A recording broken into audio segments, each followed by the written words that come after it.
नमस्कार है। जय हिंद है।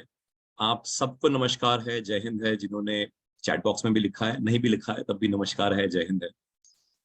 आज का टॉपिक हम सारों के लिए इम्पोर्टेंट है।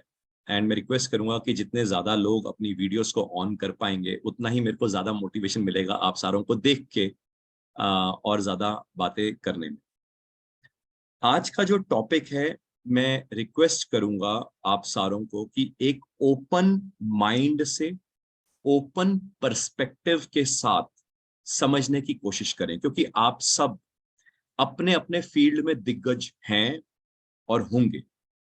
मगर ये जो डिस्कशन आज हम करने लगे हैं, इसको अगर आप अपने फील्ड में, सिंस आप दिग्गज हैं, अगर आप वो सोच के अटेंड करेंगे तो शायद आप इसके पीछे की जो डेप्थ है वो नहीं समझ पाए।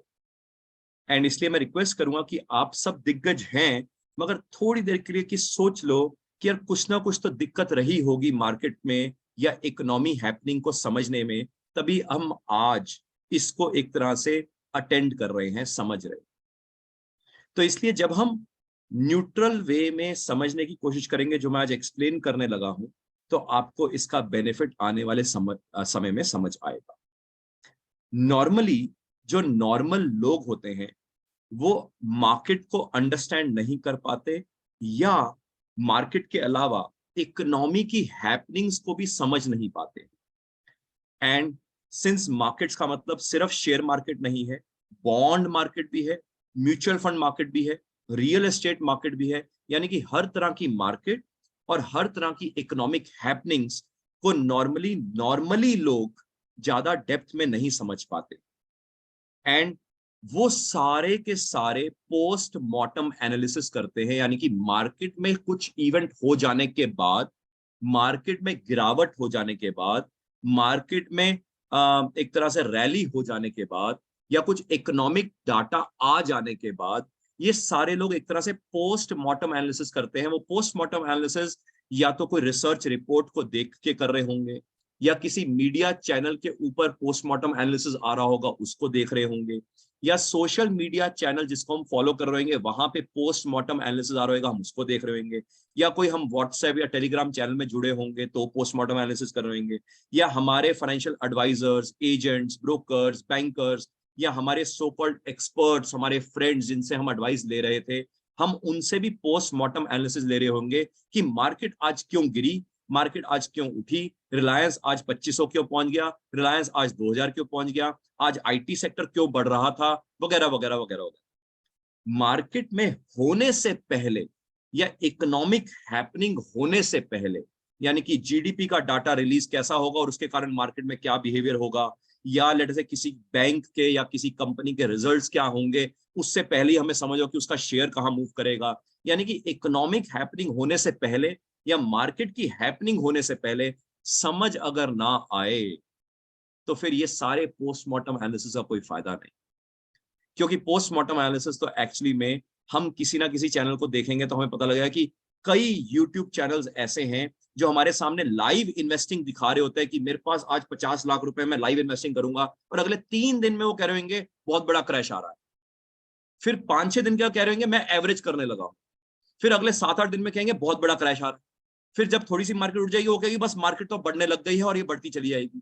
यानी कि उनके स्टेटमेंट्स चेंज होते हैं। आप अगर उनको आराम से फॉलो करेंगे, और ये सिर्फ सोशल मीडिया चैनल नहीं, यूट्यूब चैनल नहीं, व्हाट्सएप, टेलीग्राम, या इवन जो फ्रंट लाइन मीडिया है वहां पे भी यही सारी चीजें चैलेंजिंग सिचुएशन क्रिएट करती है। मोस्ट हम्बली, यानी कि बहुत हम्बल वर्ड से मैं आपको ये बताना चाहता हूं कि पहले मैं भी यही करता था। बिफोर मैं एक लार्जेस्ट प्राइवेट सेक्टर बैंक के ट्रेजरी डेरिवेटिव्स डिपार्टमेंट में जब तक मैं नहीं आया था, यानी कि उससे पहले मेरा भी करियर पाथ वाव था, गॉड्स ग्रेस। यानी कि जनरल इलेक्ट्रिक, यानी कि फॉर्च्यून नंबर 1 कंपनी में, यूएस में, बॉस्टन में, $1 लाख का पैकेज अंदाजन 23.5 साल की उम्र में, रोल्स रॉयस या फिरारी गाड़ी चलाते हुए इन्वेस्टमेंट बैंकिंग कर रहा था मैं, मर्जर एक्विजिशन वैल्यूएशन। उससे पहले अर्नस्ट एंड यंग दुबई में 4 बेडरूम फ्लैट में और अटैच स्विमिंग पूल के साथ, और वहां पे भी अच्छी सैलरी के साथ, वहां पे भी मैं इन्वेस्टमेंट बैंकिंग कर रहा था, यानी मर्जर एक्विजिशन वगैरह।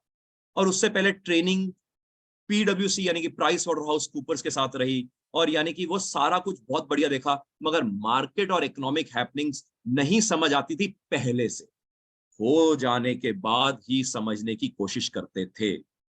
मगर जब ट्रेजरी डिपार्टमेंट में आए with one of the largest private sector bank, तो समझ आया मार्केट और इकोनॉमी किसी और रियलिटी से चलती, और वो रियलिटी जब तक हमें नहीं समझ आएगी हम गोल गोल घूमते रहेंगे कि मार्केट पता नहीं क्या कर रही है। और हम हमेशा यही कहते हैं मार्केट का कोई पता ही नहीं लगता, इकोनॉमी में पता नहीं क्या ही हो जाता है।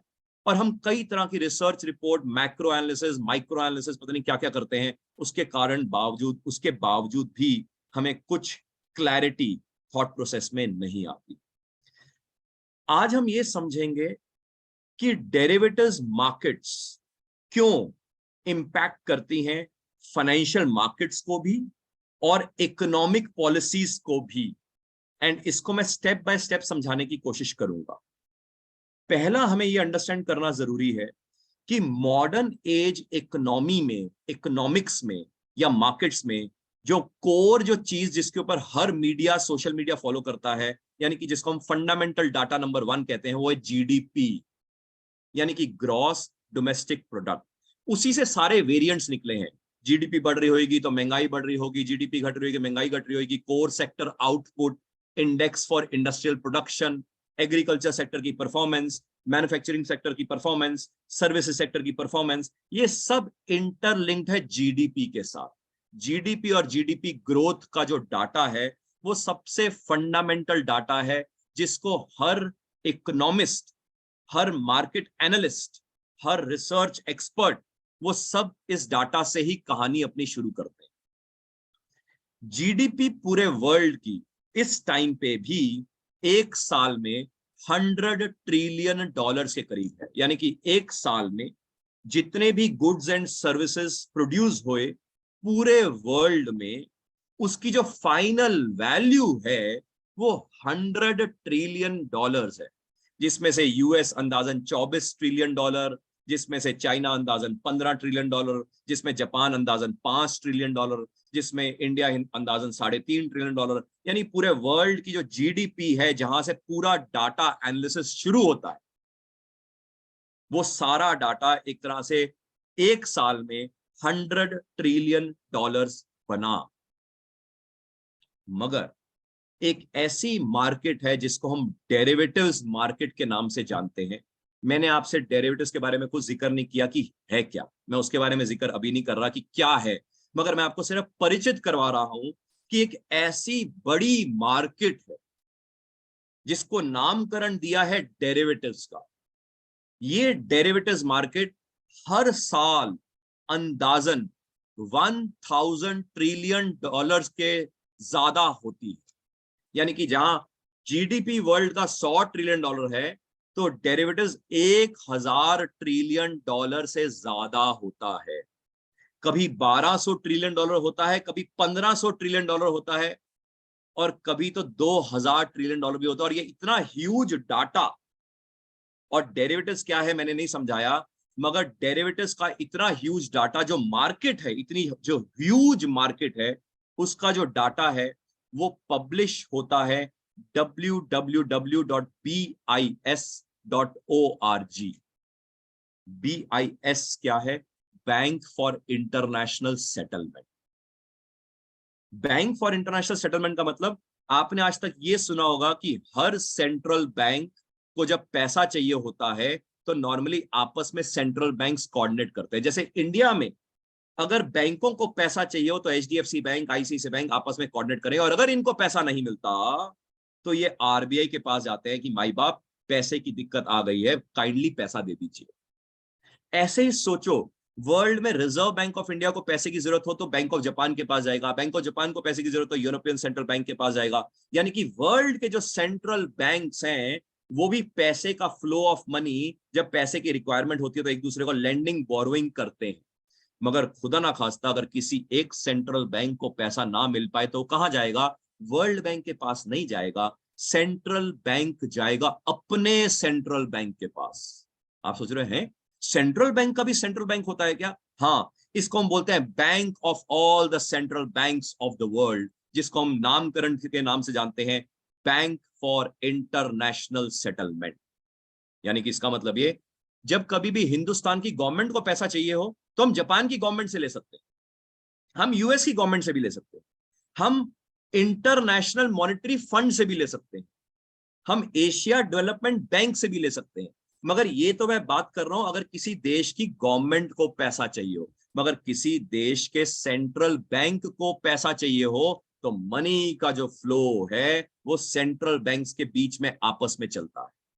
यूरो का फ्लो, पाउंड का फ्लो, डॉलर का फ्लो, येन का फ्लो, स्विस फ्रैंक का फ्लो, ऑस्ट्रेलियन डॉलर का फ्लो, न्यूजीलैंड डॉलर का फ्लो, कोई भी करेंसी का फ्लो सेंट्रल बैंक्स का आपस में चलता है। और सेंट्रल बैंक का अगर आपस में फ्लो में गड़बड़ी हो जाए तो उस गड़बड़ी को मैनेज करने के लिए उन बैंक सेंट्रल बैंक्स का बैंकर आ जाता है, जिसको हम बोलते हैं बैंक फॉर इंटरनेशनल सेटलमेंट। और ये जो सारे सेंट्रल बैंक्स हैं, बट ऑब्वियस है हर देश का सेंट्रल बैंक है, तो हर देश के अंदर जितना डेरिवेटिव्स हो रहा होता है तो वर्ल्ड के सारे सेंट्रल बैंक्स अपने अपने देश का कंपाइल्ड वर्जन ऑफ डेरिवेटिव्स इस बैंक फॉर इंटरनेशनल सेटलमेंट को बताते हैं।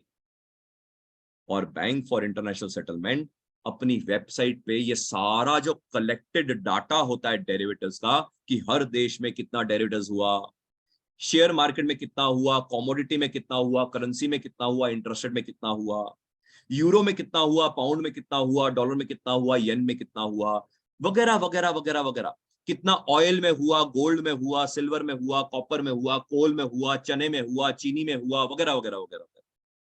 कौन सी शेयर मार्केट में कितना हुआ, नैस्डैक में कितना हुआ, डाउ में कितना हुआ, एसएनपी में कितना हुआ, हैंगसेंग में कितना हुआ, कॉस्पी में कितना हुआ, निकी में कितना हुआ, निफ्टी में कितना हुआ, सेंसेक्स में कितना हुआ, ये सारा डाटा कंपाइल करके दिया जाता है बैंक फॉर इंटरनेशनल सेटलमेंट को, और वो अपनी वेबसाइट में छापता है। इतना ह्यूज डाटा होता है कि even bank for international settlement भी हर साल नहीं छाप पाता है, उसको भी छापने में 3 साल लग जाते हैं। इसलिए वो लिखता है वहां पे ट्राइनियल सर्वे है जी, ट्राइनियल डाटा है जी, इतना डाटा, ह्यूज डाटा है जी। और ये डाटा पिछला लेटेस्ट जो पब्लिश हुआ है 2022 का पब्लिश हुआ, एंड उस डाटा में भी मेंशन्ड है कि डेरिवेटिव जो वर्ल्ड में हुआ, हर साल की बात कर रहा हूं, अंदाजन 1000 ट्रिलियन डॉलर से ज्यादा हुआ। आप हैरान होंगे, वहां पे एक डाटा तो ये भी कहता है कि एवरेज डेली जो डेरिवेटिव्स हुआ, एवरेज डेली जो डेरिवेटिव्स हुआ वो अंदाजन 8 ट्रिलियन डॉलर्स हुआ। आप कहोगे 8 ट्रिलियन डॉलर एवरेज डेली, यानी कि अगर मैं मल्टीप्लाई कर दूं वर्किंग डेज के साथ, 104 दिन की छुट्टियां निकाल दूं सैटरडे संडे, तो आप सोचो ये तो अंदाजन 1600 से ज्यादा, यानी कि 2000 ट्रिलियन डॉलर छप जाएगा मोटा मोटा। मगर मैं तो फिर भी एक कंजर्वेटिव फिगर बोल रहा हूं, 1000 ट्रिलियन डॉलर्स का डेरिवेटिव्स होता है एक साल में, जहां पे वर्ल्ड में एक साल में जो जीडीपी होती है, यानी कि जितने भी गुड्स एंड सर्विसेज प्रोड्यूस होते हैं, उनकी जो फाइनल वैल्यू है वो 100 ट्रिलियन डॉलर्स है। आप सोच रहे हो कि डेरिवेटिव्स भला क्या है? अभी मैं डेरिवेटिव्स मार्केट नहीं समझा रहा, मगर आपको परिचित करवा रहा हूं कि कोई ऐसी मार्केट है जिसको जाने बगैर हम जीडीपी जीडीपी जितना मर्जी कर ले, कुछ समझ नहीं आएगा।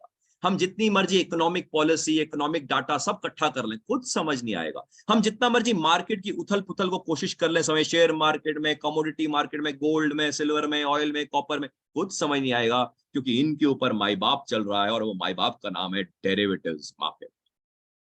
यानी कि powerful statement number 1, derivatives market, जो वर्ल्ड की डेरिवेटिव मार्केट है, वो वर्ल्ड की फाइनेंशियल मार्केट्स की उथल पुथल कर देती है। और यही डेरिवेटिव्स मार्केट, सिंस वर्ल्ड की फाइनेंशियल मार्केट्स को उथल पुथल कर देती है, तो यही डेरिवेटिव्स मार्केट इकोनॉमिक पॉलिसीज को भी उथल पुथल कर देती है, इकोनॉमिक डाटा को भी उथल पुथल कर देती है। आप कहोगे कैसे? समझते हैं इंपॉर्टेंट पॉइंट नंबर 2 से। यानी पॉइंट नंबर 1 तो एक स्टैंडर्ड स्टेटमेंट मैंने दी कि डेरिवेटिव्स मार्केट जो कि 10 गुना ज्यादा बड़ी है वर्ल्ड की जीडीपी से ज्यादा, वो अल्टीमेटली इंपैक्ट करती है वर्ल्ड की ग्लोबल फाइनेंशियल मार्केट्स को भी, और वर्ल्ड की इकोनॉमिक डाटा को भी, वर्ल्ड की बिजनेस परफॉर्मेंस को भी। आप सोच रहे हो क्यों, कैसे, समझते हैं इसको। स्टेटमेंट नंबर 2, इकोनॉमिक परफॉर्मेंस या मैं यूं कहूं जीडीपी। जीडीपी अल्टीमेटली क्या है? जीडीपी एक तरह से सारे सेक्टर्स का डाटा का परफॉर्मेंस इकट्ठा किया गया। 3 सेक्टर्स हैं, हम सारों को पता है। एक है मैन्युफैक्चरिंग, एग्रीकल्चर और एक है सर्विसेज। यानी कि 3 सेक्टर हैं और इन तीनों सेक्टर के अंदर कई तरह की कंपनीज होंगी। मैन्युफैक्चरिंग में अंदर कई कंपनीज होंगी, एग्रीकल्चर के अंदर कई कंपनीज होंगी, सर्विसेज के अंदर कई कंपनीज। ये सारी कंपनीज का जो परफॉर्मेंस होगा, बिजनेस परफॉर्मेंस होगा, वो बिजनेस परफॉर्मेंस अल्टीमेटली उस सेक्टर का परफॉर्मेंस बनाएगा और उस सेक्टर का सारों का परफॉर्मेंस का इकट्ठा करके इकोनॉमिक का परफॉर्मेंस का डाटा रिलीज होता है। आई होप ये सब आप सब समझते होंगे। और ये सब बिजनेस परफॉर्मेंस करने के लिए, जीडीपी बनाने के लिए सबसे पहले क्या चाहिए? पैसा। यानी पैसे के बगैर तो बिजनेस परफॉर्म नहीं कर सकते, पैसे के बगैर तो इकोनॉमी परफॉर्म नहीं कर सकती। यानी पैसा का मतलब मनी फ्लो, यानी कि मनी फ्लो यानी कि पैसे का फ्लो। और पैसा आपको किसी भी रूप में चाहिए हो सकता है, डेट के रूप में भी हो सकता है, लोन, और इक्विटी के रूप में भी हो सकता है, यानी कि शेयर मार्केट। यानी डेट हो, इक्विटी हो, प्राइवेट इक्विटी हो, क्वासी इक्विटी हो, भाई जो मर्जी नामकरण दे दो, पैसा ही तो है। और ये पैसा ही तो सारे बिजनेसेस को चलाएगा, और बिजनेसेस चलेंगे तो सेक्टर्स चलेंगे, सेक्टर चलेंगे तो इकोनॉमिक परफॉर्मेंस आएगी, जिसके आप डाटा देख रहे होते हैं। और ये जो फ्लो ऑफ मनी है, ये तो पिछले 80 ईयर्स से यूएस ही तो मैनेज कर रहा था। क्योंकि 80 साल से यूएस ने पहले 1945 में क्या बोला कि वर्ल्ड में सारा गोल्ड मेरे पास है, तो करेंसी मैं छापूंगा गोल्ड के बदले, और आप सारों की करेंसी मेरी करेंसी के साथ पैक्ड है। यानी कि आपके करेंसी का फ्लो, आपके देश के अंदर करेंसी कितनी छपेगी, मैं डिसाइड करूंगा, क्योंकि मैं जितना छापूंगा उसके हिसाब से तुम छापोगे। क्योंकि मेरे पीछे गोल्ड है तो तुम्हारे पीछे भी गोल्ड होगा, और अगर नहीं है तो डोंट वरी, आप मेरे साथ जुड़ जाओ, क्योंकि मेरे पीछे गोल्ड है। यानी कि या तो आपके पीछे गोल्ड हो का मतलब या तो आपके पीछे गोल्ड स्टैंडर्ड हो, और अगर आपके पीछे गोल्ड स्टैंडर्ड नहीं है तो कोई बात नहीं, मेरे पीछे तो गोल्ड स्टैंडर्ड है। 1945 में यूएस ने ऐसा कर दिया, एंड 1971 तक उसने ऐसा ही करा रखा, और यानी कि वर्ल्ड का जो करेंसी फ्लो था वो यूएस ही डिसाइड कर रहा था। 1971 में यूएस ने एक अचानक ही कह दिया कि भाई साहब जितना गोल्ड मेरे पास है, अब ये गोल्ड का फिजिकल ट्रांसफर नहीं होएगा, और मैंने अगर ज्यादा करेंसी छाप भी दी हो तो भूल चूक माफ है, क्योंकि वर्ल्ड की रिजर्व करेंसी तो मैं हूं। वर्ल्ड में जितना ट्रेड होता है वो तो मैं ही हूं, वर्ल्ड में जो छपते डॉलर हैं वो तो मैं ही हूं। एंड बाय द वे, हमने इसके ऊपर कई बार वेबिनार्स करे हैं, और हम कंटिन्यूइंग सीरीज में वेबिनार्स भी कर रहे हैं। एंड उसी में हमने ये भी डिस्कस किया था कि यूएस ने 1971 के बाद एक सिस्टम इवॉल्व किया, उसको नामकरण देते हैं यूरो डॉलर सिस्टम।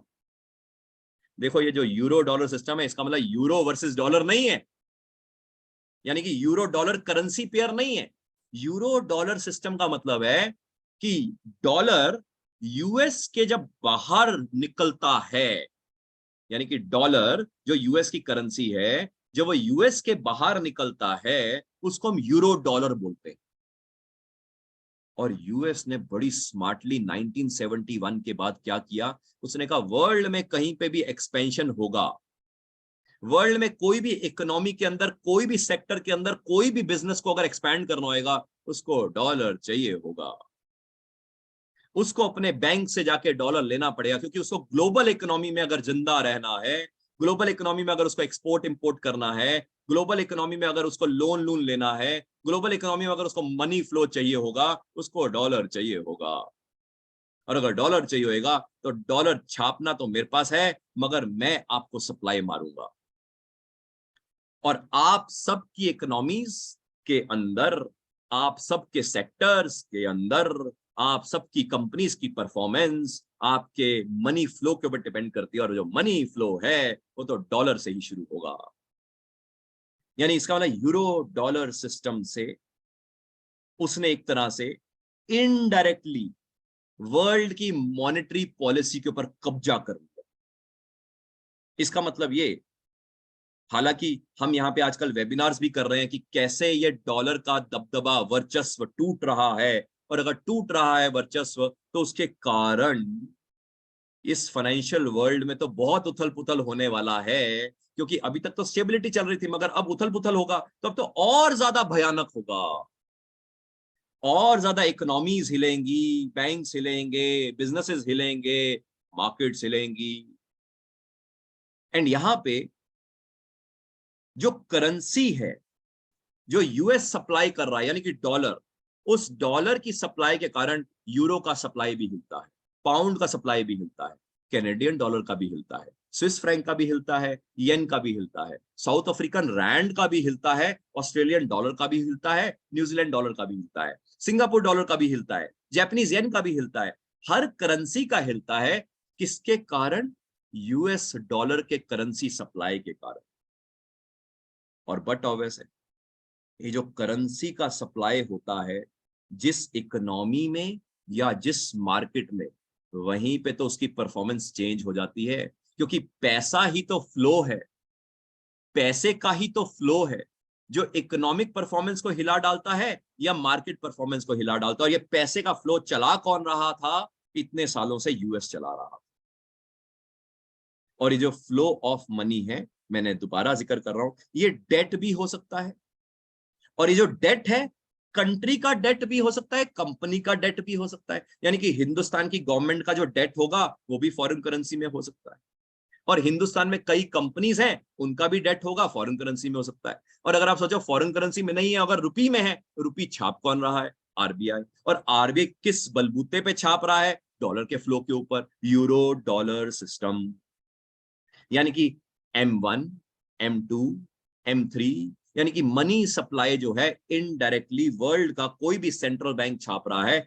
मद्देनजर ये रखा जाता है माई बाप कितना छाप रहा है, माई बाप का पैसा कहां जा रहा है, माई बाप की हालत क्या है, वगैरह वगैरह वगैरह। हालांकि इस वर्ल्ड में माई बाप टूटता हुआ दिख रहा है, मगर माई बाप टूटता हुआ दिख रहा है, इसके कारण तो और उथल पुथल होगी। और समझना जरूरी है कि माई बाप अगर उथल पुथल करेगा तो भाई साहब नया माई बाप या बास्केट ऑफ माई बाप कौन पैदा हो रहे हैं, जिसके ऊपर खैर हम सेपरेटली वेबिनार की सीरीज कर भी रहे हैं।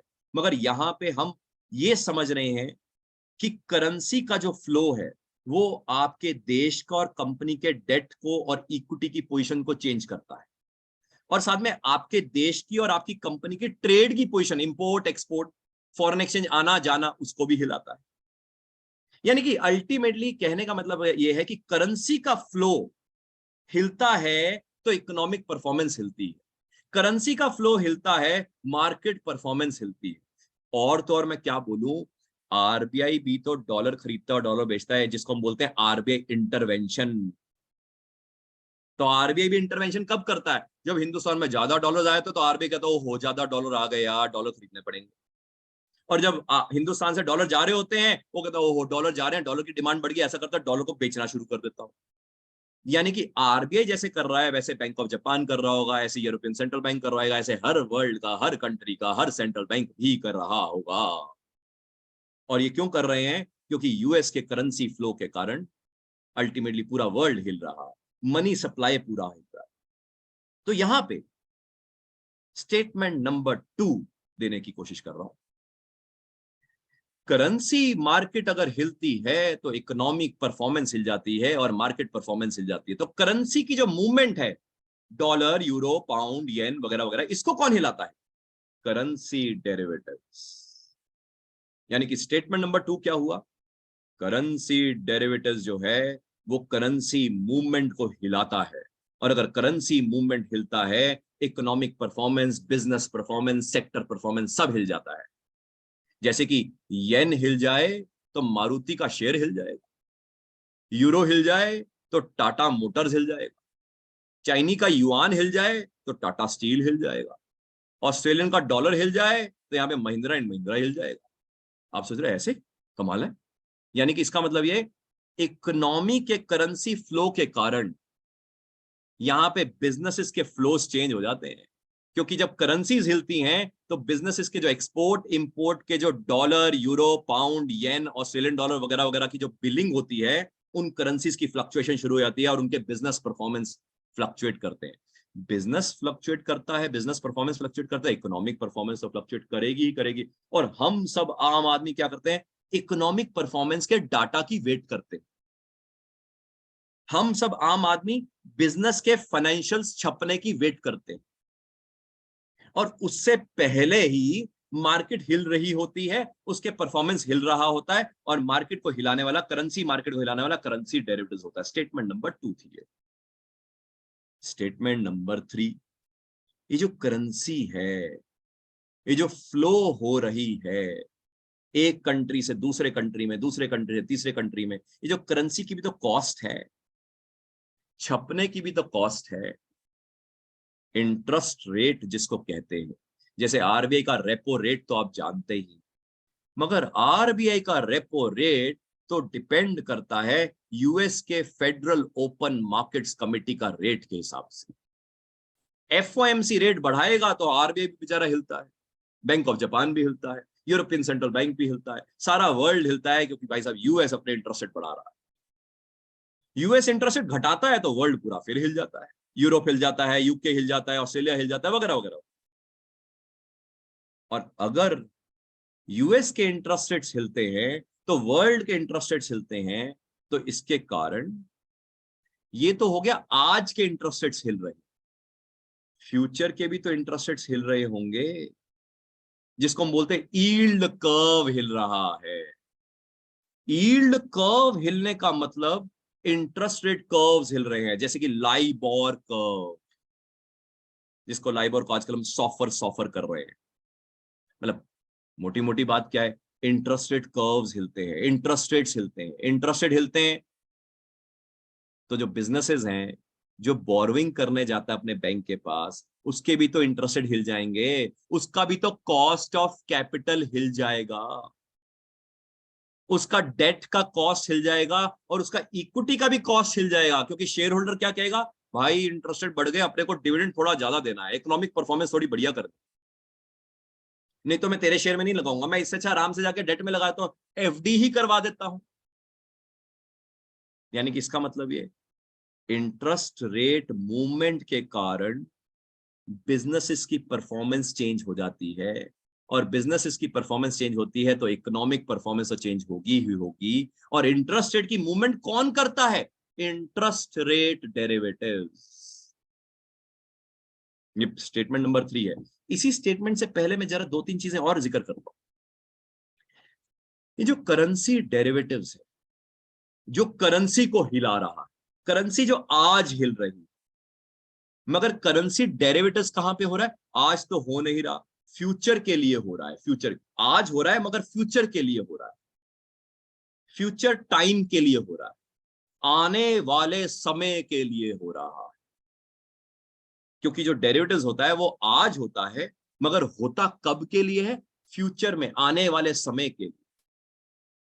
तो अगर डेरिवेटिव्स, मैंने डेरिवेटिव्स आपको नहीं समझाया कि क्या है, मगर कुछ ऐसी बड़ी मार्केट है, जो इतनी बड़ी मार्केट है, जो वर्ल्ड की जीडीपी का 10 टाइम्स तो मिनिमम है, और ये जो डेरिवेटिव्स है वो जो आज होता है, और ये इंपैक्ट फ्यूचर को करता है, फ्यूचर के टाइम को करता है। तो करेंसी डेरिवेटिव्स में जैसे क्या क्या होता है?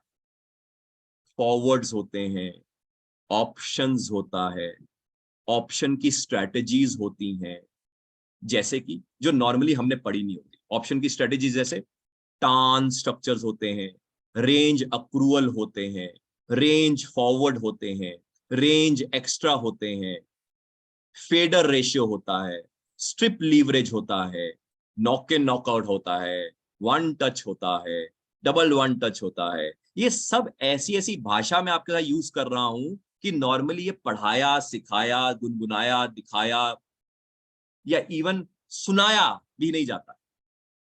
और जो सुनाने पढ़ाने वाले जो लोग होते हैं वो क्या करते हैं? बटरफ्लाई करते हैं, स्ट्रैडल करते हैं, स्ट्रैंगल करते हैं, वगैरह वगैरह, और उसका कोई पॉइंट या वजूद नहीं होता मार्केट। और ये जो करेंसी डेरिवेटिव्स हो रहा है, यानी कि करेंसी डेरिवेटिव्स जो नॉक इन knockout, one touch, double one touch जो मैं जिक्र कर रहा हूं, जो कि आज हो रहा है मगर फ्यूचर के लिए हो रहा है, वो आने वाले समय की करेंसी मूवमेंट को तो हिलाएगा ही हिलाएगा, आज भी हिलाएगा और फ्यूचर में भी हिलाएगा। तो उसके कारण क्यों नहीं बिजनेस का परफॉर्मेंस हिलेगा, और अगर बिजनेस का परफॉर्मेंस हिलेगा तो क्यों नहीं इकोनॉमिक का परफॉर्मेंस हिलेगा। और ऐसी इंटरेस्ट रेट के ऊपर इंटरेस्ट रेट स्वॉप्स होते हैं, फ्लोटिंग टू फिक्स्ड होता है, फिक्स्ड टू फ्लोटिंग होता है, यानी कि इंटरेस्ट रेट कर्व्स चेंज होते हैं। और अगर इंटरेस्ट रेट कर्व्स चेंज होते हैं तो यील्ड कर्व चेंज होगा, और अगर यील्ड कर्व चेंज होगा तो बॉन्ड मार्केट की परफॉर्मेंस भी तो चेंज होगी। और हम क्या करते हैं, बॉन्ड में लगाते सो जाते हैं, हम कहते हैं लॉन्ग टर्म। यानी कि इंटरेस्ट रेट डेरिवेटिव्स भी इंटरेस्ट रेट को हिलाता है, और इंटरेस्ट रेट अगर हिलेंगे तो कॉस्ट, बिजनेसेस की कॉस्ट हिलेगी, और अगर बिजनेसेस की कॉस्ट हिलेगी तो उसके कारण क्या होगा, उसके कारण इकोनॉमिक परफॉर्मेंस हिलेगी। और हम क्या करते हैं, हम आम आदमी इकोनॉमिक डाटा को देखते हैं, GDP, GDP growth rate, core sector output, index for industrial production, वो तो हो गया, वो तो होने के बाद छपा। हम बिजनेसेस के फाइनेंशियल्स देखते हैं, टाटा मोटर्स के फाइनेंशियल्स आ गया, अरे हो गया, होने के बाद छपा। और मीडिया में वो परफॉर्मेंसेस के बारे में डिस्कशन हो रही होती है, अरे हो गया, होने के बाद छपा, उससे पहले होने वाला कुछ और ने खेल कर दिया। Interest rate derivatives, third point. Fourth point, fourth point है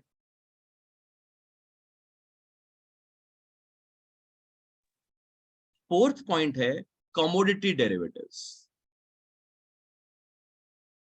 कमोडिटी डेरिवेटिव्स यानी कि हर बिजनेस, हर बिजनेस को करने के लिए, एटलीस्ट एग्रीकल्चर और मैन्युफैक्चरिंग सेक्टर में क्या चाहिए, धंधा करने के लिए कमोडिटी चाहिए।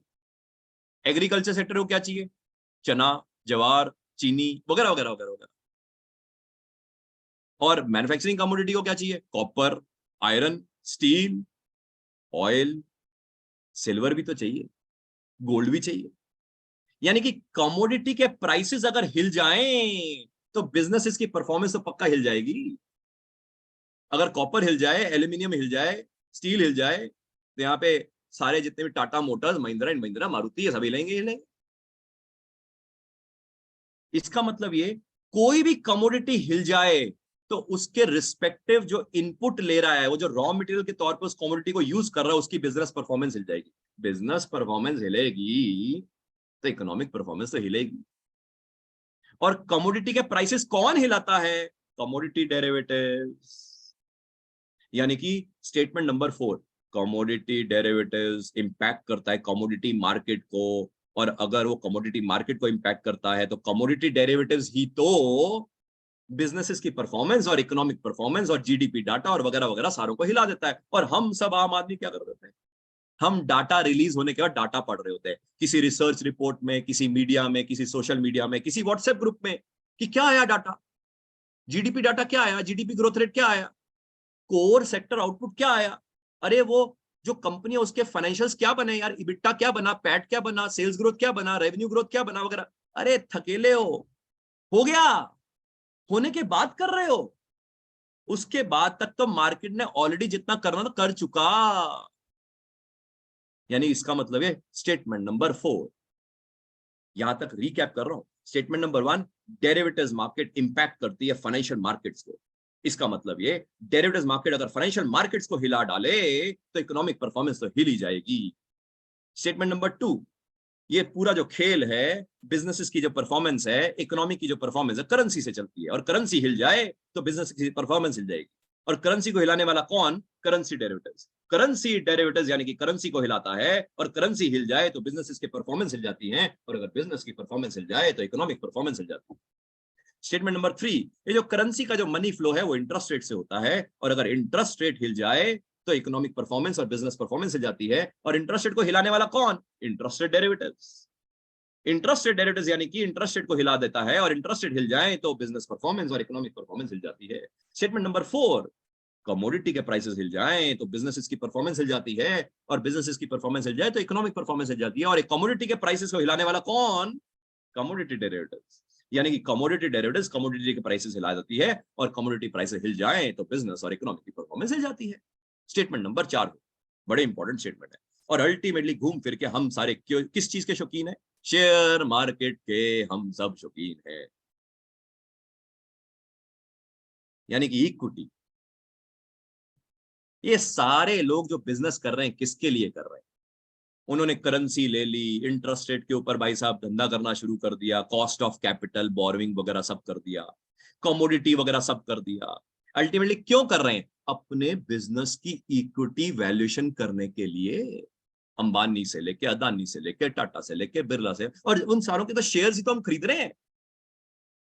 हम सारे उनके शेयर्स खरीद रहे हैं, मगर ये सोचे बगैर कि जिस कंपनी के हम शेयर खरीद रहे हैं उस कंपनी को करेंसी डेरिवेटिव्स हिला रहा है, इंटरेस्ट रेट डेरिवेटिव्स हिला रहा है, कमोडिटी डेरिवेटिव्स हिला रहा है, मगर करेंसी डेरिवेटिव्स हमें आता नहीं है, इंटरेस्ट रेट डेरिवेटिव्स हमें आता नहीं है, कमोडिटी डेरिवेटिव्स हमें आता नहीं है, हम तो सिर्फ इक्विटी करने चले हैं।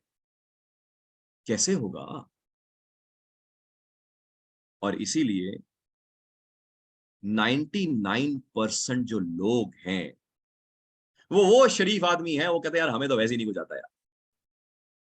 ये नॉर्मली पता कौन है? ये नॉर्मली इंजीनियर्स हैं, डॉक्टर्स हैं, या वो हर आदमी है जो कहता है फाइनेंस तो हमने पढ़ा नहीं है, ना ही अपने को मार्केट समझ आती है। ये बहुत शरीफ लोग हैं। यानी कि 99% लोग कहते हैं भाई साहब शेयर मार्केट हमें आता नहीं, और ये डेरिवेटिव्स पता नहीं क्या क्या करी जा रहे हो, तो हम क्या करेंगे, हम म्यूचुअल फंड में लगाएंगे। ओए होए होए, म्यूचुअल फंड किस में लगा रहा है? म्यूचुअल फंड भी तो शेयर मार्केट में लगा रहा है, म्यूचुअल फंड भी तो बॉन्ड मार्केट में लगा रहा है। म्यूचुअल फंड कोई अनोखा है क्या? वो भी तो ब्रोकर ही तो है। म्यूचुअल फंड कोई इंस्ट्रूमेंट थोड़ना है, म्यूचुअल फंड कोई रियल एस्टेट थोड़ना है, म्यूचुअल फंड कोई अलग हटती दुनिया थोड़ना है। म्यूचुअल फंड तो ब्रोकर है। वो भी कहां लगा रहा है? शेयर मार्केट में लगा रहा है। और शेयर मार्केट का तो बता रहा हूं, शेयर मार्केट हिलाने वाला कौन? शेयर मार्केट जिस कंपनी के शेयर में आप लगा रहे हो उस म्यूचुअल फंड के थ्रू उस कंपनी की performance, commodity derivatives, currency derivatives, interest derivatives सारों से हिल रही है, मगर वो अपने को नहीं आता। मगर हम शरीफ आदमी क्या सोचते हैं, हमें तो कुछ आता नहीं है, इसलिए हम म्यूचुअल फंड के थ्रू लगाते हैं, इसलिए रिटर्न भी नहीं आएगा।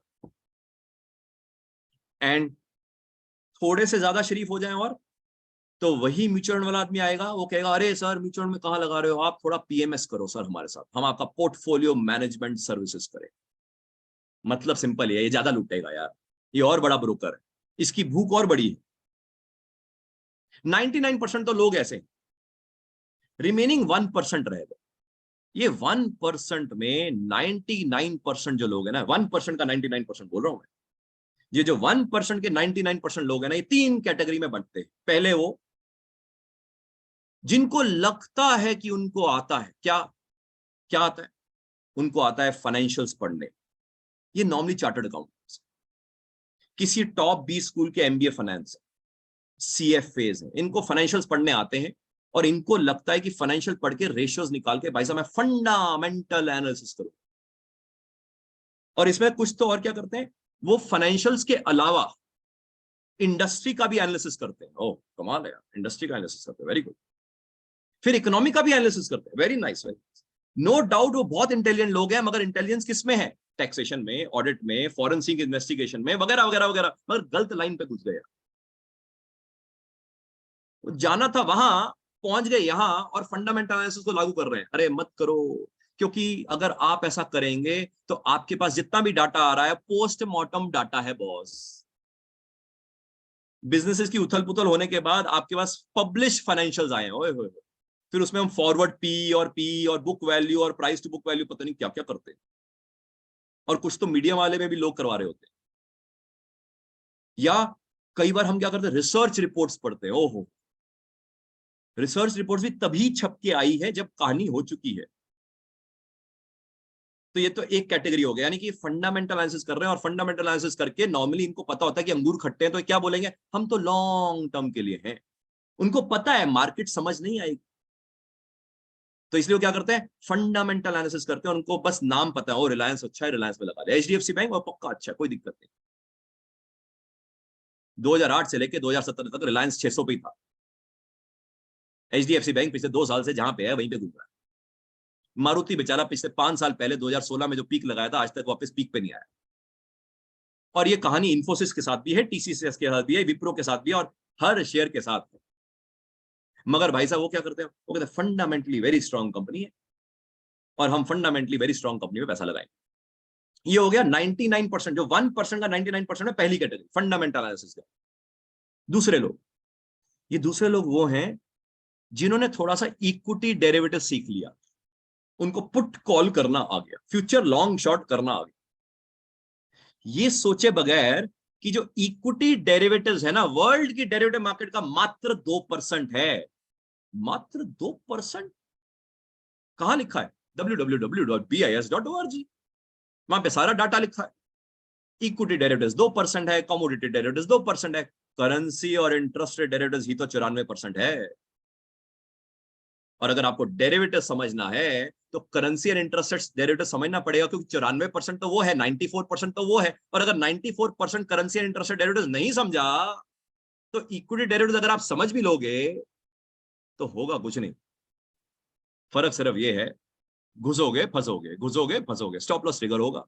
और मजे वाली बात ये यार, स्टॉप लॉस ट्रिगर होके मार्केट वहीं जाती है जहां पे हमें पता था कि जाएगी। पता नहीं मेरा स्टॉप लॉस क्यों लगवाने आई, वो इसलिए लगवाने आई क्योंकि आपने इक्विटी डेरिवेटिव सीखा, और जैसे ही आपने थोड़ा सा और सीखा, वो फंडामेंटल एनालिसिस से ज्यादा और जो 99% जनता से ज्यादा, तो आप जैसे ही अपने आप को थोड़ा सियाना समझोगे, मार्केट भिगो भिगो के मारेगी। मार्केट को बड़ा मजा आता है, ऐसे लोग चाहिए उनको। क्यों? ज्यादा ब्रोकरेज मिलेगी उसको, ट्रेडर्स चाहिए उनको। और ये सारे इक्विटी डेरिवेटिव सीखने वाले लोग क्या करते हैं? टेक्निकल चार्ट्स के कोर्सेज करते हैं। ओए होए होए, टेक्निकल चार्ट्स कराने वाले कौन हैं? वो लोग हैं जो कहते हैं जब तक मार्केट में घुसोगे नहीं ना, तब तक मार्केट में तुम्हें समझ नहीं आएगा। ये बात अलग है, मार्केट में घुसते हैं तो घुस जाते हैं। तो एक कोर्स से काम नहीं चलता, फिर वो दूसरे कोर्स में जाता है, दूसरे कोर्स से काम नहीं चलता, तीसरे कोर्स में जाता है। एक्चुअली में लॉजिकली समझते हैं, हिंदुस्तान में किसी भी चार्टर्ड अकाउंटेंट को, किसी भी चार्टर्ड अकाउंटेंट की ट्यूशन में डेरिवेटिव्स नहीं पढ़ाया जाता, करेंसी एंड इंटरेस्ट रेट। और इक्विटी डेरिवेटिव जो पढ़ाने वाला ट्यूटर है, टीचर है, उसको खुद मार्केट समझ नहीं आती। बॉस किताबें खोल खोल के तो बेचारे इक्विटी डेरिवेटिव्स पढ़ा रहे होते हैं, डेरिवेटिव्स का जब चैप्टर खुलता है तो। ये बात अलग है कि वो पढ़ा पढ़ा के इतने एक्सपीरियंस हो गए कि उनको क्वेश्चन रट गए हैं। अपने को तो समझ है क्योंकि हमने देखी है फ्रेटर्निटी। तो जो ट्यूटर्स हैं भाई साहब, किताबें पढ़ा वो पता नहीं कैसे थ्योरेटिकल सवाल है, पढ़ा पढ़ा के सीए का एग्जाम तो क्लियर करवाते हैं, मगर उनको डेरिवेटिव्स नहीं आता है। तो सोचो, अगर सीए ने सीए के दौरान पढ़ा ही नहीं तो उसको डेरिवेटिव्स वाकई में नहीं आता। सीएफए सेम कहानी है, सीएफए पढ़ाने वाला कौन है? ट्यूटर। कौन सा ट्यूटर? जिसने खुद तो सीएफए कर ली, मगर सीएफए के बाद नौकरी नहीं लगी, उसने ट्यूशन पढ़ानी शुरू कर। वाह यार, कमाल की बात। तीसरा, एमबीए फाइनेंस। किसी भी बी स्कूल में, मैं तो ऑलमोस्ट सारे बी स्कूल में जाता ही हूँ सेशन लेने, किसी भी बी स्कूल में करेंसी इंटरेस्ट डेरिवेटिव्स पढ़ाने के लिए ट्रेजरी वाला आदमी आता ही। तो जो प्रोफेसर है जो पढ़ा रहा होता है, 30 साल पुरानी पीएचडी करके डेरिवेटिव्स पढ़ा रहा होता है, और उसको मार्केट समझ नहीं आती है, मगर उसको थ्योरी वाली किताब पूरी समझ आती है, क्योंकि किताब को पढ़ा पढ़ा पढ़ा पढ़ा के 30 साल का एक्सपीरियंस हो गया उसको। सोचो, सीए को पढ़ाया नहीं गया, सीएफए को पढ़ाया नहीं गया, एमबीए को पढ़ाया नहीं गया, तो भाई साहब कहीं टपके गया था कहीं से आदमी। इन्हीं में से तो लोग क्या करेंगे, इन्हीं में से कुछ लोग ट्रेनर बन जाते हैं। ओए होए होए, हाँ, ट्रेनिंग में पैसा मिलता है, उनका तो छप जाता है। जो ट्रेनिंग करने आता है उसको छपता नहीं है। और मजे वाली बात यह, जब वो कोर्स करवा रहे होते हैं तो उस कोर्स के दौरान पता नहीं मार्केट में कैसे पैसा बन जाता है। वीडियोस बहुत अच्छी होती है, मगर जैसे ही मार्केट उथल पुथल होती है, और 80% टाइम तो मार्केट उथल पुथल होती है, स्टॉप लॉस हमारे लगते हैं और हम एक कोर्स के साथ छोड़ के दूसरे कोर्स में जाते हैं। ये 1% के 99% की सेकंड कैटेगरी। ये और खतरनाक वाले लोग हैं क्योंकि ये ज्यादा डुबाएंगे। और ये 1% की तीसरी कैटेगरी कौन है? कौन है? उनमें से कुछ लोग ऐसे हैं जो किसी ब्रोकिंग फर्म के टॉप नॉच के लोग हैं, या मीडिया को थोड़े थोड़े पैसे पहुंचा देते हैं, तो वो मीडिया पे पहुंच के मीडिया का फेस बन जाते हैं, आओ शॉर्ट लॉन्ग करेंगे। इनके तो पैसे बन जाएंगे। क्यों? क्योंकि मीडिया में होते होते इनके कॉन्टेक्ट्स बन गए हैं। मगर इनको सुन के तुम्हारे नहीं बनेंगे, क्योंकि वो जब सुनाने आए हैं वो अपनी पोजीशन निकालने आए हैं, या वो मार्केट का जो मेकर है जिसने इसको मीडिया में पर्सनैलिटी बनाया है, ये उसकी पोजीशन को निकलवाने आया है। यानी कि इसके कॉन्टेक्ट बन गए, मगर आपके भाई साहब पैसे नहीं बनेंगे। और इनमें से ये जो कैटेगरी, जो तीसरी कैटेगरी है, जो यानी कि मीडिया पर्सनैलिटीज हैं, ये मीडिया पर्सनैलिटीज नॉर्मली पैसा बना के निकल। और इसमें चौथी कैटेगरी, यानी कि 1% की 99% की चौथी कैटेगरी, वो कैटेगरी है जो नॉर्मली समझती है कि भाई साहब मेरे को टेक्निकल चार्ट्स आता नहीं, मेरे को फंडामेंटल आता नहीं, मेरे को भाई साहब ये भी नहीं आता है, तो मैं ऐसा करता हूं, मैं न्यूज के बेसिस पे भाई साहब पोजीशन ले लो। ओए होए, उसके घर में 24 घंटे न्यूज चल रही होती है, सीएनबीसी। बीवी कहती है खाना खा लो 3:30 के बाद, दूध पी लो 3:30 के बाद, सो लो 3:30 के बाद, शॉपिंग जाएंगे 3:30 के बाद। 3:30 के बाद क्या करते हैं, जो पोजीशन में फंसे होते हैं बेचारे शाम भर उसमें लगे होते हैं। क्यों? क्योंकि न्यूज न्यूज और र्यूमर पे चल रही है उनकी कहानी। ये चौथी कैटेगरी। तो यानी कि 99% वो लोग हैं जिनको पता है, वो कहते हैं हमें अपने को कुछ आता नहीं, म्यूचुअल फंड करके बेचारे फंसे हुए। और 1% के 99% ये चार कैटेगरी।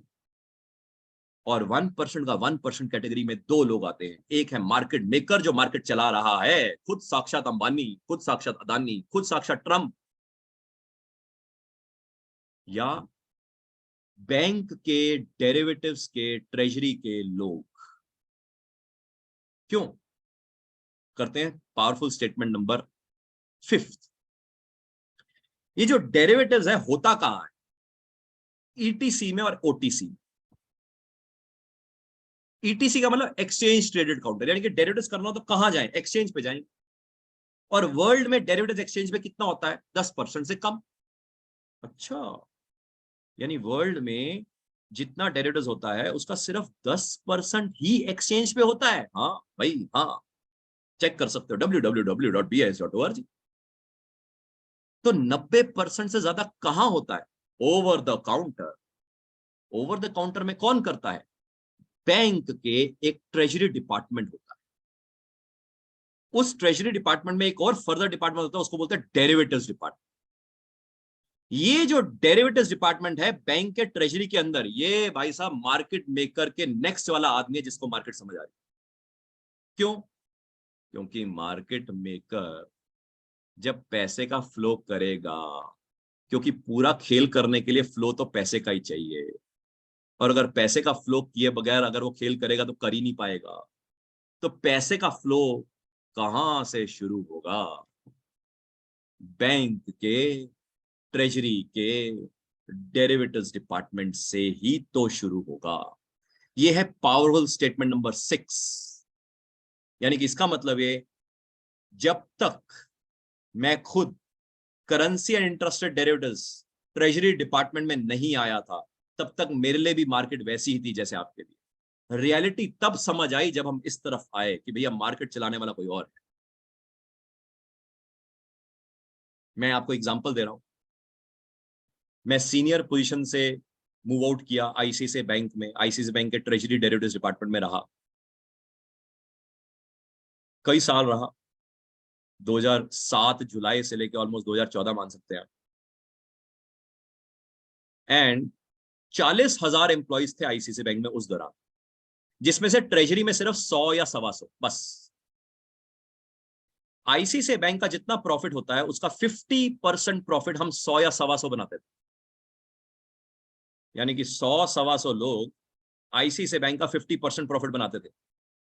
तो बाकी 39,800 लोग या 900 लोग क्या करते थे? बाकी 50% बनाते थे। वो कौन है? वही ब्रांच बैंकिंग वाले, कॉर्पोरेट बैंकिंग वाले, कंप्लायंस वाले, लीगल वाले, एचआर वाले, वगैरह वगैरह वगैरह वगैरह। और अगर आपको देखना हो किसी भी बैंक का सच्चाई, आप बैंक के फाइनेंशियल को डाउनलोड करो, आपको शेड्यूल नंबर 13, 14, 15, 16 में सब कुछ मिल जाएगा। Foreign exchange income, derivatives income, वो सब ही तो अल्टीमेटली प्रॉफिट का 50% होगा। और किसी भी बैंक के डेरिवेटिव्स के ट्रेजरी डिपार्टमेंट के अंदर लोग काम करने वाले हिंदुस्तान में टोटल 400 के करीब हैं बस, और वर्ल्ड में 4,000 ही हैं बस। और नॉर्मली मुझे नहीं लगता इतने पैसे जो देते हैं बैंक वाले, कोई इतनी हिम्मत रखता होगा कि नौकरी छोड़े। तो इसलिए currency and interest rate derivatives अगर नहीं आता है तो आपको मार्केट नहीं आती। और मार्केट की रियलिटी या तो आप currency and interest rate derivatives के डिपार्टमेंट में पहुंच जाओ, या फिर जो currency and interest rate derivatives के डिपार्टमेंट से आया है उससे समझ लो। And the best part is, सोने पे सुहागा, गॉड्स ग्रेस। जब हम currency and interest rate derivatives में गए तभी सब प्राइम क्राइसिस हुआ, ग्रेट फाइनेंशियल क्राइसिस। यानी कि एक्सपोजर भी तब लिया जब वर्ल्ड में टॉप भी था और वर्ल्ड में बॉटम भी आया। यानी कि एक तो है डेरिवेटिव्स के डिपार्टमेंट में काम किया, उसके अलावा दो इंपॉर्टेंट पॉइंट है, एक्सपोजर और एक्सपीरियंस कब लिया, उस जमाने में लिया जब टॉप भी देखा और बॉटम भी देखा, और दूसरा किसके साथ लिया, हिंदुस्तान के top Fortune 500 companies, MNC companies, उनके साथ डील करते हुए लिया। एंड इसीलिए ये एक्सपोजर यूनिक है, और यही एक्सपोजर को इंप्लीमेंट करते हुए बट ऑब्वियस हमने सोचा कि सिर्फ शेयर मार्केट क्यों, पूरे पोर्टफोलियो एजुकेशन में शेयर मार्केट है, बॉन्ड है, रियल एस्टेट है, हर मार्केट को डेरिवेटिव्स हिला रही है। और अगर हमें डेरिवेटिव्स नहीं आता तो रियल एस्टेट में कभी ट्रैप होंगे, कभी म्यूचुअल फंड में ट्रैप होंगे, कभी बॉन्ड में ट्रैप होंगे, कभी शेयर मार्केट में ट्रैप होंगे। और इसीलिए एक तरह से पोर्टफोलियो एजुकेशन का इनिशिएटिव शुरू किया। अब यहां पे मैं 2-3 पॉइंटर्स देने की कोशिश करता हूं बिफोर आई एंड अप। कई लोग कहते हैं लॉन्ग टर्म में पैसा बनता है, mutual fund long term, share market long term. दोबारा सोचना, 1992 में सेंसेक्स था 5000, 2004 में था 6000, 20% का रिटर्न आया 12 साल। 20% 12 साल का मतलब 1.5% रिटर्न एवरी ईयर। इसका मतलब क्या, उस जमाने में एफडी का रिटर्न कितना था, 12%। कोई बेवकूफी होएगा जिसको 12% एफडी में मिल रहा है और वो 1.5% के मार्केट के चक्कर में बैठा हुआ है। इंटेलिजेंट आदमी तो नहीं लगा सकता। हाँ, ये बात अलग है, कुछ आदमियों ने लगा लोगों के भूल गए, जिनको दुनिया भूल गई, क्योंकि उन्होंने उस जमाने में लगाया, अब तक वो शायद होंगे भी नहीं, और अगर होंगे तो मस्त पैसा बनाएगा। मगर दूसरा सवाल आता है, कितना लगाया था, 1000, 10,000, 20,000, 50,000, 1 लाख, कितना? भाई अगर तुम्हें इतनी समझ थी कि करण अर्जुन कभी तो आएंगे, तो सारा पैसा वहीं लगा देते। मगर आपको इतनी समझ तो थी नहीं, आपने तो ब्लाइंड खेला था, और मार्केट ब्लाइंड नहीं चलती, फिर तो कसीनो चले जाओ। 2004 के बाद से लेके 2008 सेंसेक्स 6000 से 22,500, 350% का रिटर्न। क्यों? क्योंकि हिंदुस्तान में पैसा स्विस बैंक से उठा के हिंदुस्तान में लाए गए, दो रूप में। ब्लैक मनी आया साइप्रस के थ्रू, जो रियल एस्टेट में लग गया। व्हाइट मनी आया इक्विटी के थ्रू, पी नोट्स के थ्रू, पार्टिसिपेटरी नोट्स के थ्रू, जो शेयर मार्केट में लग गया। और इसलिए मार्केट में 2004 से 2008 वाह मस्त मार्केट बढ़ी। हाँ, किसी आदमी ने बिना सोचे समझे भी 2008 से पहले अगर पैसा लगाया होगा, पक्का उसका रिटर्न बना होगा। क्या उसकी समझ के कारण? अरे नहीं, समझ कहां, उसको कहां आता था, कहां पता था। वो तो सिर्फ इंतजार में था, करण अर्जुन आएंगे, आ गए, बच गया। मगर जिस आदमी ने 2008 के बाद लगाना शुरू किया, तो 2008 से लेकर 2019 फिर वही करण अर्जुन की इंतजार में था। 2008 से लेकर 2019 सेंसेक्स 22,500 से 2019 में कितना, 42,000। रिटर्न निकालो कितना, 20,000, 20,000 22,500 के ऊपर कितना, 90%, 80%। कितने साल में? 12 साल में। 12 साल को डिवाइड करो, एफडी के रिटर्न से कम है, 7.5% का रिटर्न आता है। इसका मतलब ये नहीं है मार्केट में नहीं लगाना, मार्केट में लगाना है, मगर लॉन्ग टर्म एक ही जगह नहीं लगाना है, लॉन्ग टर्म मार्केट में लगाना है। यानी कि इसका मतलब ये, लोग कहते हैं stay invested for longer period of time. किसमें? In the same instrument, in the same investment class. अरे नहीं boss, stay invested for a longer period of time in the markets, but not with the same asset class. Keep on churning, keep on rotating. Real estate में भी rotate करते रहो। कभी flat का जमाना था, कभी कमर्शियल का आया, कभी रिटेल बूथ का है, तो आज प्लॉट का है। ऐसे ही शेयर मार्केट में भी चेंज करते रहो। कभी आईटी सेक्टर का जमाना था, कभी ऑटो का आया। कभी आईटी में इंफोसिस का जमाना था, कभी टेक महिंद्रा का आया। ऑटो में कभी मारुति का था, कभी टाटा मोटर्स का आया। बैंकिंग में कभी आईसीआईसीआई बैंक था, कभी एचडीएफसी बैंक का आया। कभी एसबीआई का भी आया, कभी कैनरा का भी आया। यानी कि you need to churn your investment class. और अगर आपको ये पॉइंट समझ आ जाए कि that you need to churn your investment class, तो बट ऑब्वियस है बॉन्ड मार्केट में भी तो चर्न करोगे बॉस। क्योंकि बॉन्ड मार्केट तो यील्ड हिलेगा, तो आपका बॉन्ड नहीं हिलेगा क्या? ये बात अलग है, हमें आज तक यही पढ़ाया गया, अरे जितने पे लगाएगा उतने ही का ही बॉन्ड मिलेगा। कमाल है यार, जितने पे लगाएगा उतने का बॉन्ड तो मिलेगा, मगर बीच में पैसे की खुदा ना खासा जरूरत पड़ जाए तो क्या करेगा? बॉन्ड बेच नहीं पाएगा। क्यों? क्योंकि अगर यील्ड बढ़ गया तो बॉन्ड की वैल्यू टूट गई। अब सोचो, अगर शेयर मार्केट में ये गलती कर रहे हैं और बॉन्ड मार्केट में ये गलती कर रहे हैं, बिना यील्ड को जाने और बिना शेयर मार्केट को जाने, तो म्यूचुअल फंड में तो घनघोर गलती कर रहे हैं। क्योंकि उसमें तो हम किसी और आदमी के हाथ में दे रहे हैं, ले भैया लूट ले, वो लूट रहा है। ये समझना जरूरी है। और अगर म्यूचुअल फंड में लगा रहे हैं तो म्यूचुअल फंड को चर्न करना सीखें खुद अपनी समझ से, जिसको तो मैं कई बार टेक्निकल पैरामीटर्स में बोलता हूँ, Sharpe ratio, beta, alpha, benchmark, benchmark में गोचियां, और इसमें कई तरह की ज्ञान है, मगर मैं उसके ऊपर ज्ञान पे नहीं जा रहा। मैं सिर्फ आपको ये बताने की कोशिश कर रहा हूं कि हम कहां कहां ट्रैप हो रहे हैं। एंड बाय द वे, कई बार जो कॉर्पोरेट है, यहाँ पे कई सीएक्सओस भी हमारे मित्र, कॉर्पोरेट की जो ट्रेजरी डिपार्टमेंट होता है ना, कॉर्पोरेट में भी ट्रेजरी डिपार्टमेंट होता है, मगर वो ट्रेजरी डिपार्टमेंट क्या करता है? सिर्फ कैश का मैनेजमेंट, कहां लगाना है पैसा, कहां लगाना है, उसको पता है भैया बॉन्ड मार्केट में लगाना है या किसी म्यूचुअल में लगाना है, बस। वो डेरिवेटिव्स नहीं करता खास, और उसको सिखाया गया है भाई डेरिवेटिव्स मत कर डालियो, लॉस हो जाएगा। अरे सीखा ही नहीं है तो लॉस ही होना है, क्योंकि उसको डेरिवेटिव सिखाएगा कौन? जो सीएफओ है या सीईओ है, विद ड्यू रिगार्ड्स बहुत नॉलेजेबल है, मगर उसको करेंसी इंटरेस्ट से डेरिवेटिव्स नहीं आता। वो बहुत नॉलेजेबल है फाइनेंस में, टैक्सेशन में, ऑडिट में, वगैरह वगैरह वगैरह वगैरह, मार्केट नहीं समझ आती बस। और अगर मार्केट नहीं समझ आती तो ट्रेजरी समझ नहीं आएगा, और अगर ट्रेजरी समझ नहीं आएगा, डेरिवेटिव्स वो हमेशा क्या करेगा? फॉरवर्ड ले लो, और ऑप्शन कभी मत लेना, ऑप्शन में हाथ जल जाएंगे। ऑप्शन की स्ट्रेटेजी तो बिल्कुल मत लेना, हाथ पक्का जल जाएंगे। अरे सीखोगे तो समझ आएगा ना कॉर्पोरेट ट्रेजरी। और इंडिविजुअल लेवल पे हम क्या करते हैं? इंडिविजुअल लेवल पे तो भाई साहब हमें पता है, अंदर से, अंदर गिरेबान में हमें पता है हमें मार्केट नहीं आती। हम हो सकता है जितने मर्जी इंटेलिजेंट, और आप हो भाई, मेरे को एक चीज आती है, मेरे को थोड़ा ना टैक्सेशन आता है, मेरे को टैक्सेशन आता ही नहीं, ऑडिट मेरे को नहीं आता, आपको कई चीजें आती है, मेरे को नहीं आती है, मेरे को जो आता है मैं तो वो बोल रहा हूं। तो उसमें जब हमें पता होता है कि हमें मार्केट नहीं आती, तो हम क्या करते हैं? हम म्यूचुअल में लगाते हैं, पीएमएस में लगाते हैं, पैसिव, किसी एडवाइजर, एजेंट, ब्रोकर के थ्रू लगाते हैं। ओए होए होए होए, ये तो और भी परेशानी। कभी चेक कर लो उसको कितना आता है, बहुत इंपॉर्टेंट है। दूसरा, हम इंडिविजुअल लेवल पे क्या करते हैं? हमें किसी ने ज्ञान दिया हुआ है, कोई हमारा दोस्त है जो फंडामेंटल एनालिस्ट है, वही वाली कैटेगरी वाला, वो जो 1% है ना, 99% के बाद जो 1% का 99% था, उसमें 4 लोग थे, एक कौन था? Fundamental analyst. वो हमारा दोस्त यार भी हो सकता है, वो हमें ज्ञान दे रहा होगा, यार मैं तो रिलायंस में लगाया था, बड़ा पैसा बना, मैंने टाटा मोटर्स में लगाया, मैं राइट टाइम पे निकल गया, हमें लगता है शायद वो पता नहीं कितना पैसा बना रहा है, हम उससे एडवाइस लेते हैं, भाई मेरे को भी ज्ञान दे दे। नहीं चलेगा, वो खुद भी लूट रहा होगा, अंगूर खट्टे आपको नहीं बता रहा। किसी की जब नौकरी छूट जाती है, वो कभी किसी को नहीं बताता मेरे को नौकरी से निकाल दिया गया, वो कहता मैंने नौकरी को लात मार दी। ऐसी वो भी मार्केट में नहीं बना रहा होगा, बस ज्ञान पूरा दे रहा होगा। कभी उसका कहो ऐसा कर, जब तू रिलायंस खरीदे मेरे को साथ के साथ बताइयो खरीदने पे, और साथ के साथ ही बताइयो निकलने पे, तो मजा आएगा। मगर वो साथ के साथ नहीं बताएगा, वो कभी 3-4 दिन के बाद बताएगा, ओ यार मैंने रिलायंस खरीदा था, बड़े रिटर्न बना लिए मैंने। अच्छा यार मेरे को बताया नहीं, अगली बार बताओ। और फिर तीसरी गलती हम इंडिविजुअल लेवल पे क्या करते हैं? मार्केट में लगाने के बाद सीखेंगे। अरे लगाने के बाद कहां सीखोगे? लगाने के बाद तो लाल लाल दिखेगा पूरा, सीखने का तो भाई साहब हिसाब ही नहीं होएगा। फिर उसको एवरेज करोगे लाल को कम करने के।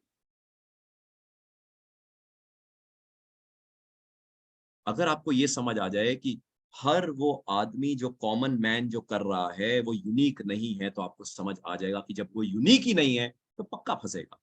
चाहे वो टेक्निकल चार्ट का आरएसआई हो, बुलिंगर हो, हेड एंड शोल्डर हो, डबल टॉप हो, डबल बॉटम हो, आरएसआई 80-20 की जगह कई ट्रेनर क्या करेंगे? 70-30 कर देंगे, देखा ये मेरी यूनिकनेस है। अरे बकवास, चलेगा ही नहीं। जब आपके पास यूनिकनेस नहीं है और उस ट्रेनर के पास यूनिकनेस नहीं है, तो मार्केट में प्रॉब्लम आएगी ही आएगी। एंड ये हमें समझना बहुत जरूरी है। एंड अगर आप मार्केट को खुली आंखों से, मार्केट में होने से पहले नहीं देख सकते कि मार्केट में क्या होगा, मैं रिपीट कर रहा हूं, अगर आप मार्केट में खुली आंखों से, मार्केट में होने से पहले, I repeat my word, market में होने से पहले अगर आप नहीं देख पाएंगे कि मार्केट में क्या होगा, तो आप ब्लाइंड खेल रहे हैं। और अगर ब्लाइंड खेलेंगे तो मार्केट आपको मस्त ब्लाइंड करेगी। हम सबको मार्केट और इकोनॉमिक हैपनिंग्स इन एडवांस पता होने चाहिए, नॉट पोस्टमार्टम। मार्केट भी और इकोनॉमिक हैपनिंग्स भी पहले से पता हो कि क्या होने वाला है, क्या होने वाला है पहले पता होना चाहिए। अगर आप फाइनेंशियल एडवाइजर्स हैं, ब्रोकर हैं, एजेंट हैं, फाइनेंशियल एडवाइजर, आपको तो पक्का पता होना चाहिए, आप तो किसी और का पैसा मैनेज कर रहे हैं। अगर हमें इकोनॉमिक की हैपनिंग्स ही ना पता हो कि क्या होगी या मार्केट में क्या होगा, तो हम क्या एडवाइस करें? आई एम सॉरी टू से, हम एक तरह से क्लाइंट का पैसा बर्बाद करें। अगर हम सीएक्सओज हैं, टॉप इंडस्ट्री के सीएक्सओज, आई एम अज्यूमिंग हम टॉप इंडस्ट्री के सीएक्सओज हैं, हमने मस्त पैसा कमाया है, मस्त पैसा कमाया है, और हमें पता है कि आने वाले समय में नौकरी ज्यादा देर तक रहेगी नहीं, तो इस पैसे को मैनेज करना खुद सीखिए। और अगर पोस्टमार्टम करेंगे तो पैसे का पोस्टमार्टम हो जाएगा।